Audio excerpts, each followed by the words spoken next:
ADC নির্বাচনকে সামনে রেখে বীরচন্দ্রনগরে বিজেপির জোরদার শক্তি প্রদর্শন। মুখ্যমন্ত্রী মানিক সাহার উপস্থিতিতে প্রার্থী সঞ্জীব রিয়াংয়ের সমর্থনে বড় জনসভা।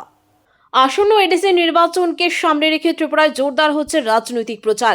এরই অংশ হিসেবে ২৬ বীরচন্দ্রনগর কলসি কেন্দ্রে বিজেপি প্রার্থী সঞ্জীব রিয়াংয়ের সমর্থনে এক বৃহৎ নির্বাচনী জনসভা অনুষ্ঠিত হয়।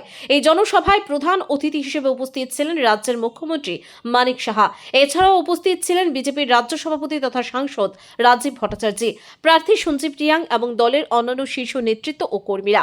সভায় বক্তারা এডিসি এলাকায় উন্নয়ন পরিকাঠামো শক্তিশালীকরণ এবং শিক্ষা, স্বাস্থ্য পরিষেবা সম্প্রসারণ, এই দুর্নীতিমুক্ত প্রশাসন গড়ে তোলার প্রতিশ্রুতি তুলে ধরেন।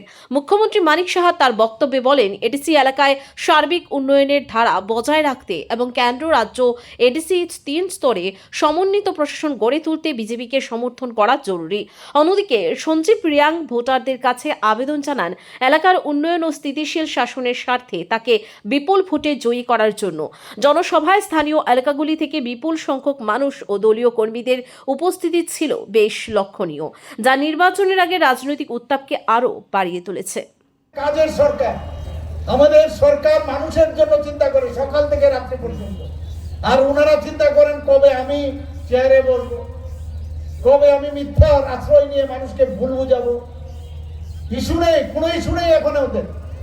ইস্যু তৈরি করে বসে বসে বিভিন্ন ভাবে ওনারা চেষ্টা করেন বিভিন্ন ইস্যু তৈরি করেন, আর মিথ্যা কথা বলার তো কারিগর।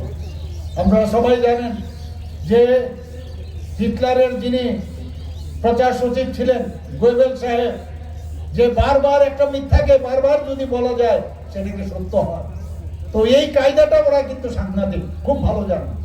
এবং আমি একবার একটা জায়গায় বলেছিলাম, যদিও এটাকে ট্রল করে ওরা অন্যভাবে বলেছে, আমি বলেছিলাম যে মিথ্যা কিভাবে শিখতে হয় এবং মিথ্যাকে কিভাবে সত্যে পরিণত করতে হয়, এর জন্য একটা ইউনিভার্সিটি আমি খুলব।